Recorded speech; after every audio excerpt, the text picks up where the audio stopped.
le reality com yabona mabangahlangana labantu lapho bazos-attack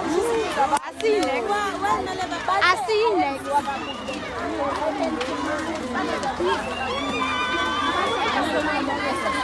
ayisho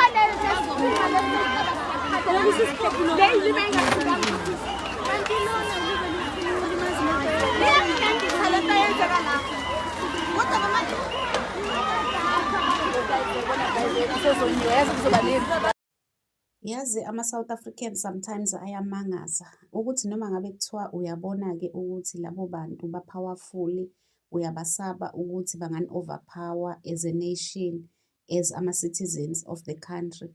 Ukuthi ungavele ukusho in public, ukusho bezwa ukuthi ngiyanisaba.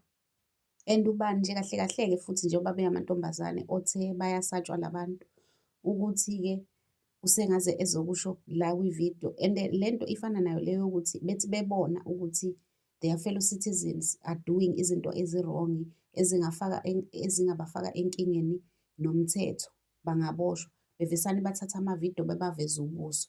Ukuthi zonke lezo zinto zisho ukuthini, mina ngi-understand as ama-South Africans.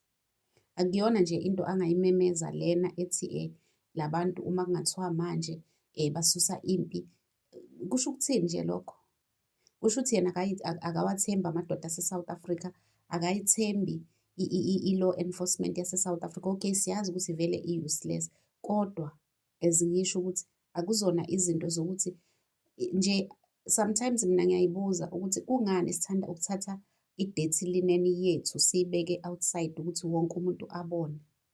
Kufana nayo lento, and sengiyiphinda okwesithathu manje lento ye-misunderstanding kaJacinta noPhakela Mthakathi, ukuthi if ngempela uyi-patriot, yini eyenza ukuthi wena-ke noma ngabe kuthiwa phakathi kwabo bowu-two khona owenze iphutha or wrong, yini ekwenza ukuthi wena if you are a really patriot, uwumuntu ngempela olithandayo izwe, ofuna kulunge izinto and obathandayo labantu bowu-two, ubuvele ubathanda, yini eyenza ukuthi uthathe iside manje uzoblame oyedwa wabo ukuthi hayi vele ubetrayile lona lona u-right? Yini ekwenza lokho and wenze in public kuma-social media?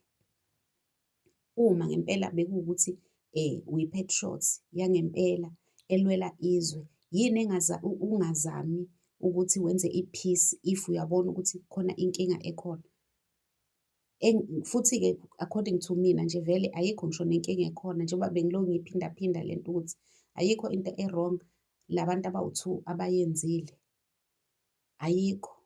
Because ngiyabona ukuthi abantu abaningi bablame uPhakela Mthakathi. Kwayena uPhakela Mthakathi angiyiboni at the moment into embi ayenzile. UJacinta ngokuthi ekhulume naye ukuthi vele akazi lutho ngokuhlangana kwaPhakela Mthakathi noNgizwe noRamaphosa, naye ayikho into e-wrong ayenzile ngoba vele ubengakazi, ubengakatshelwa. Kuyashiwo kuthiwa it was an agent meeting.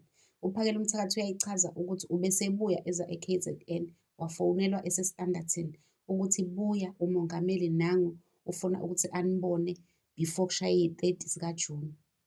So njengoba ethi bekuwo-9 ebusuku, bese kufanele ukuthi afonele uJacinta umuntu, unkosikazi womuntu, amfonele ngaleso sikhathi emtshela, and angisiboni isidingo sokuthi ubengamfonela ngaleso sikhathi ngoba labantu bayaxhumana, baya-communicate vele. So lokho ukuthi umbetrayile namanje kusaphinda, I don't believe ukuthi uPhakela Mthakathi ubengenza leyo nto leyo. UJacinta uhleze eyicacisa lento ukuthi mina ngiyi-March and March, yami i-organization i-March and March. uPhakela Mthakathi i-organization yakhe insizwa nobunsizwa. UNgizwe uhlangene nabo kodwa simazi ukuthi uwu-president wamabhinca yena, but basebenzisana ndawonye. I don't think ukuthi uPhakela Mthakathi usengaba nenkinga if uNgizwe eyokwenza ama-meeting abhekene namabhinca. Angikholwa ukuthi uJacinta angaba nenkinga if uPhakela Mthakathi ube kuyi-meeting ebhekene nensizwa nobunsizwa, ngoba lento yeyi-30 June vele yayikhulunywa uPhakela Mthakathi, not i-March and March, not amabhinca, not upresident or amabhinca. Yayivele ngensizwa nobunsizwa vele. If-ke uRamaphosa esethi ngifuna uku-address indaba yeyi-30 June, and uma uyizwa le ndaba kuthiwa uRamaphosa uthe ufuna ukubona uPhakela Mthakathi noNgizwe bowu-two, akazange amenshine uJacinta. Uyabona? Kusho ukuthi ubefuna ukubona iy'nsizwa lezi eziyinsizwa eziyamabutho vele emgwaqeni. Angazi-ke ukuthi manje ihlanganaphi lento nokubhithreya, nokubhithreya omunye umuntu, nobuxoki, nema-brown envelopes labo sekukhulunywa ngawo ukuthi hhayi, shuthi vele bekuyothathwa ama-brown envelopes. Guys, ake niyekeni ukwenza into ezomosha into enhle eyenzakalayo. Guys, ake niyekeni niyaxabanisa. La bantu laba niyabaxabanisa. If beney'nkinga zabo akufanele noma ngabe kuthiwa khona, as I said, ukuthi noma ngabe khona wenza iphutha phakathi kwabo, thina as ama-patriots esibasapothayo bonke ngokufana, yini eyenza ukuthi manje sijabulise izitha sithathe ama-sides? Yini engenza ukuthi thina sidale ukuthi kwenzeke i-peace ukuze into yethu izokwazi ukuthi iqhubeke kahle njengoba beyenzeka before? Yabona ukuthi thina asilungile thina self if sizovumela lento ukuthi yenzeke. Yithina abantu abanenkinga, not labantu abasiholayo. Yithina.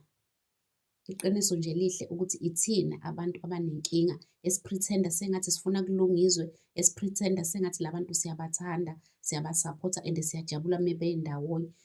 Sesithole nje i-opportunity yokuthi nje sibaxabanise ukuthi lento idestroyeke. Hey guys, anyways, let me know what you think on the comment section. Don't forget to subscribe, to like and share the video. Thank you so much, guys. Bye.